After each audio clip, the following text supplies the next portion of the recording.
You will see today we were catching up with Mississippi's only grain-to-glass distillery of North Mississippi, that is Wonderbird Spirits. And joining us are the founding friends, Thomas, Rob, and Chand. Hey, guys. Hey, Rebecca. How you doing? Good to see you again. It's been a long time.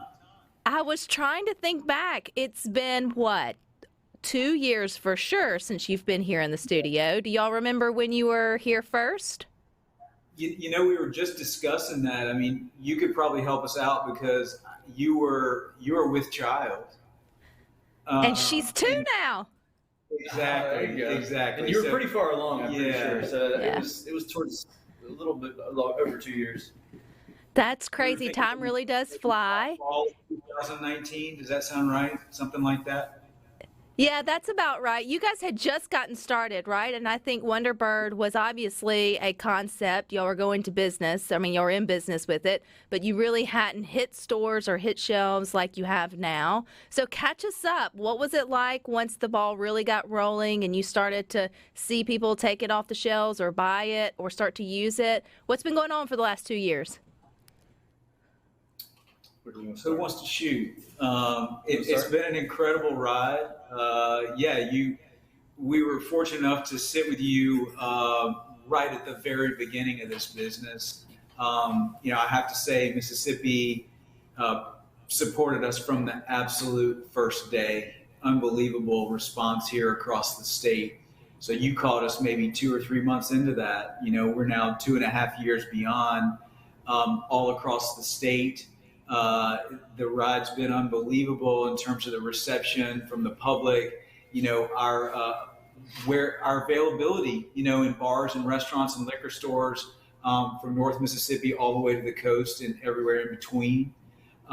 We have expanded our market, to encompass not only Mississippi but Louisiana, Tennessee, Alabama, parts of kind of that 30A area in Florida. We're about to embark on Georgia, in the big city of Atlanta. And most recently also started selling our gin in Las Vegas. So we are building this business one block at a time, but, slowly but surely expanding that footprint and getting more people, understanding our story and tasting our product, which is an incredible thing. That's pretty impressive considering the fact that right after you guys really launched or were here, in 2019, you had a pandemic hit. Now, no jokes aside, but I think the liquor business did kind of well during the pandemic. But if your strategy would have been to get into local bars and restaurants, obviously they got hit the hardest. So it feels like, did you guys have to pivot at all whenever those type of places shut down? Or was your sort of game plan from the get-go to get on the shelves in stores, not necessarily in restaurants? Certainly we had to pivot, and that was never something we foresaw.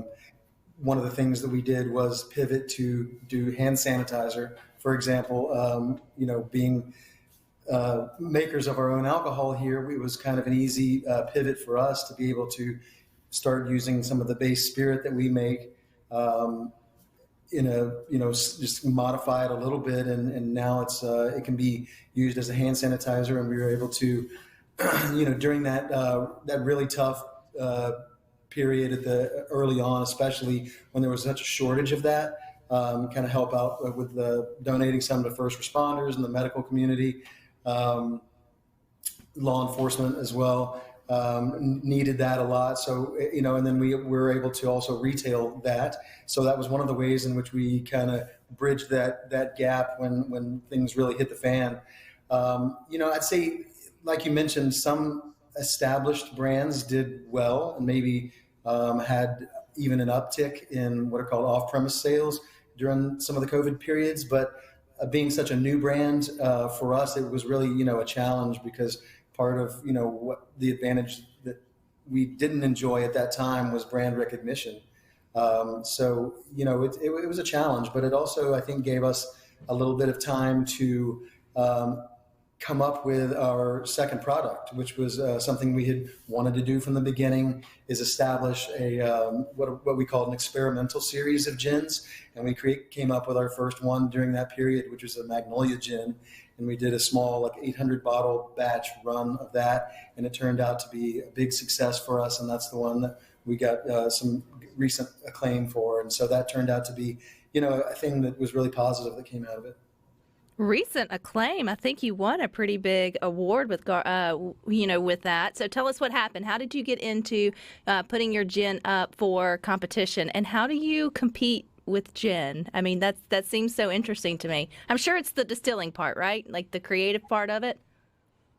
Well, I mean, in those kind of competitions, mostly it's taste. So they gotta like what you put in the bottle, and the way you differentiate is one, making a product that can really stand on its own and is unique flavor wise, but also well made. And so that Magnolia Gin, we got a gold medal from San Francisco World Spirits Competition the year we released it, which is, it's kind of like the Oscars of the spirits world. And we also got one for our number 61 a year prior. And then we submitted that Magnolia Gin to Garden & Gun Made in the South Awards, and it was seemed like a great fit. I mean, the Magnolia aspect, obviously very Southern, limited release, and it's a very unique product. No one else is really making Magnolia Gin, and so we sent it in and crossed our fingers, and we were super surprised because we won not only the drink category, but we also won the overall Made in the South Awards for Garden & Gun, and that was a huge deal. And we've been very busy ever since. Talk about a name recognition. Nothing like winning some awards, particularly in Garden & Gun, to sort of get your name out there and get people talking about Wonderbird Spirits or wanting to know where they can sort of get it. But is that also validation for you guys? I mean, I know it's not necessarily a competition on the distilling process, but the last time you guys were here on Good Things, we talked extensively about how it is like cooking any recipe. You guys really tinker and work hard there, trying new things and getting it just right, the taste down. So, it does come back to you guys' ability to, I guess, manipulate your ingredients to create something that tastes really different but still good. So is that validation for you all? Absolutely. Yeah. I would agree. We believe in ourselves. We believe in the product. But when you win an award like that, it is the market and some very important voices within that market saying, you've made something special here, and good job. And that does mean something to us. Yeah.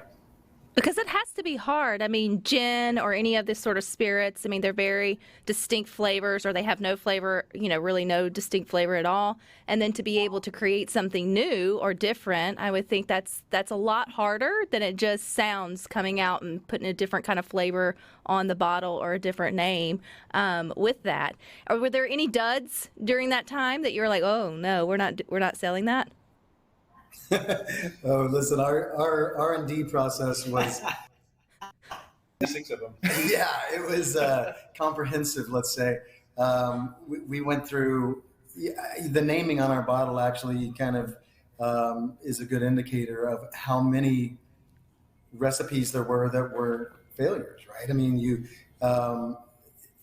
we would go very systematically from one recipe to the next by changing only one variable at a time, so that we kind of knew the impact that each change we had, each subsequent recipe, where that change was coming from. And so over time, after iteration, I think we started to get a more intuitive feel of what changes created the impacts that we were looking for. And so our Magnolia product, for example, it's labeled Magnolia Experimental Gin number 97, and that's the 97th recipe. Is what that refers to. So sure, there's lots of duds. Oh, I love that. Development. Will you guys stick with us? Will you guys stick with us through the break? You bet. Absolutely. All righty, you stick with us here on Good Things. We've got more coming up next with the founders of Wonderbird Spirits. We're finding out more about Wonderbird Spirits. They were awarded overall winner in the drinks category at the 12th annual Made in the South Awards produced by Garden and Gun magazine. And joining us are the founding friends. You guys walked away with a big check because of that too, about $10,000, right? That's right. You got it. Yep. And a trophy. And a trophy. Okay, did you split the $10,000 or did you put it back into the business for something specific, or has it not been decided? We put it into the business. Aw, that's no Yeah, fun. The startup, Rebecca. I know you're still considered, in your infancy stage. I mean, you're only 3 years out from starting Wonderbird. I do remember when you were here in Good Things Studio, you guys were hoping to one day maybe expand and be able to have a little tourism there at your distillery. I realize the pandemic and everything probably really slowed that down, but is that happening? Is that still a vision in the future to get folks to be able to come in and see the magic behind what you guys do there? Without a doubt, even throughout the pandemic, when it seems safe and with appropriate precautions, we've been having folks in for tours. After winning that award, that tens of thousands of people saw all over the South and frankly all over the country, we've had a lot of requests for tours. We do that by appointment. You can call us or email us. What that generally entails is coming here. We're about 5 minutes outside of Oxford, and we welcome you to the tasting room, tell you a little bit about how we got here, how we started the business, walk you through the production facility for 10 or 15 minutes, and really show you step by step how we make it. I think you remember from last time, we drive down to the Delta and buy rice every couple weeks, jasmine rice specifically from Two Brook Farms there in Sumner. And that's the kind of foundational ingredient to our gin. So we kind of show people how we make it stem to stern and then bring you back to the tasting room and give you a sample of our gin. So it's 20, 25 minutes. We love doing it. It's a wonderful way for us to really introduce the product and make people understand what goes into making gin. But beyond the tours, last summer and spring, we started doing sort of family picnics here where we'll have live music out in our pasture, dogs and frisbees and blankets and babies and all that good stuff, food vendors, Mississippi pop-ups, we had some jewelry makers, a couple of other really cool kind of makers and we hope to improve upon that coming up this spring and summer. Again, check our website or follow us on Instagram at Wonderbird Spirits, but absolutely, becoming a bigger part of the fabric of this community and the Mississippi community more broadly is certainly important to all of us. A family picnic is not complete without gin. There, you heard it here on Good Things. And on our C Spire text line, James in Meridian said, if you don't like gin, you can just move on, which obviously that's his drink of choice. And I know I was with child at the time, didn't necessarily drink it. I've had gin once or twice, but it's something that sometimes it has to grow on you or you really do like it. Do you feel like with winning all of the awards, particularly with maybe your different flavored gins, are you finding that there's maybe like a new sector of people who are giving even just gin a try for the first time because of your brand? I mean, I think so. I'll speak for myself. I know that, when we have folks come into the distillery and we're able to sort of watch people who may not be gin drinkers try it for the first time, it seems like we've got a lot of converts, right? And so that's exciting. Other things I would say that influence people towards gin that may have another spirit that they prefer is some of our other projects that we've undertaken over the past year, which is to say 2 different issuances of cask finished gins. So we'll basically take our flagship gin product and age it or rest it in a used bourbon barrel for a matter of months. And what that does is cause the gin to pick up some notes that are similar to bourbon notes, caramels and vanillas and cinnamons and those sorts of spices that you would be familiar to as a bourbon drinker. And that's, something that's sort of an on-ramp for someone who says, oh, I only like whiskey. Now they're starting to say, wow, I prefer this in my old fashioned to my bourbon. And so that's something, that's been cool for us to see. Well, this is the perfect weather to give that a try because this is perfect bourbon weather. I don't know what gin weather is. I feel like it's any time of the year, but it's as cold as it is outside. Yeah, it's all weather. It's definitely a good time to try. Okay, if someone is thinking about, I just want to give Wonder Spirits a try. You mentioned earlier maybe where to find it. Are you guys now pretty much wherever people are enjoying getting their spirits in local places, or is it still a little bit harder to find? You should be able to find us in all of your nicer liquor stores. So, hopefully we're in almost every major city in Mississippi, in every, semi-large city. And probably the nicest liquor store would be the best, safest place to go to. But we're in a bunch of liquor stores statewide, a bunch of restaurants and bars statewide as well. Again, our gin our number 61 is a $45 bottle of gin. So it's not you're not going to go into a dive bar and probably find it unless they really, really, really like their cocktails. But otherwise, go to some good restaurants in Jackson or Meridian or Hattiesburg or Oxford and Tupelo, et cetera, and you should find it on the bar. It's worth mentioning, too, that we have a new channel for sales through our website. People can actually have it shipped directly to their home, wonderbirdspirits.com. You can order the bottle and have it shipped right to your door. I just appreciate that you said safe package stores because we all know the ones who aren't. And so that just got me tickled. It's like, yeah, there are some you just drive by and you're like, you know what? I got a hankering, but it's not that bad.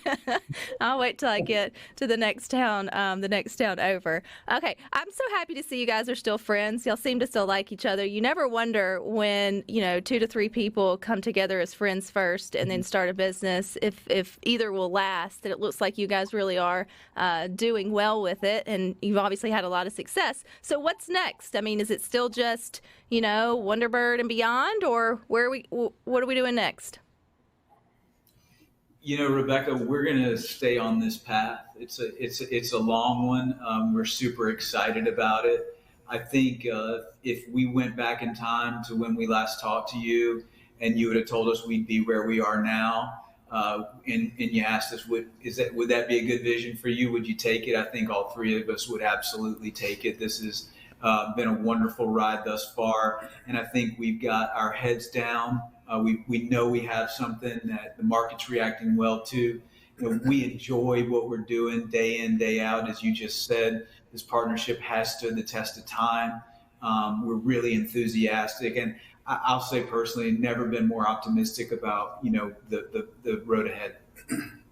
Remind us, which one had the idea for Wonderbird first? Because I know, all 3 of you came together and have your different parts, but who was like, we can do this, boys? You mean the name or the business? The business. Business. I don't know that there was, I think we've all kind of had this in the back of our heads for, honestly, as long as we can remember back to what we wanted to do.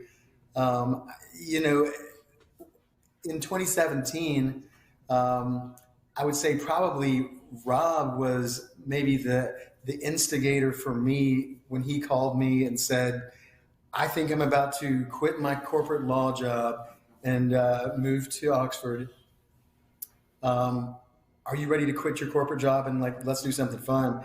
And I started, seriously thinking about it at that point because, my job had me on the road so much, and I had a young baby at that time, so that sounded attractive, But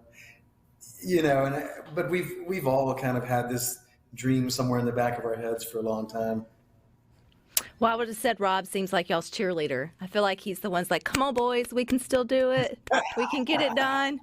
You all have your roles to sort of play. I understand that. But I think, no matter what, I think it's working. And Rhino and I think you guys also look like a band. So you kind of look like a folk band. So if this ever goes south for you guys and you can pick up instruments, y'all would make a great album cover with your whole vibe and all.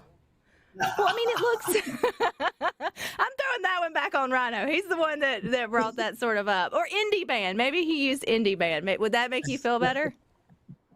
I guess. I mean, I don't really care. I was thinking like hard rock, but that's just me. As you can tell, it's pretty cold in here since we're all like jacketed up. Hey, look, I wore my flannel for you too. So we're all rocking it together. Okay, real quick, give us the website where to go to learn all the information. Wonderbirdspirits.com. That has everything, in our Instagram. Wonderbird Spirits those are the best places to see what's going on. You can sign up for our newsletter on our website and our Instagrams where we post. Y'all come back in 2 more years, okay? And give us another update. We would love to. Thanks, Rebecca. Rebecca, thank you so much. Y'all stick with us. We've got more good things coming up next.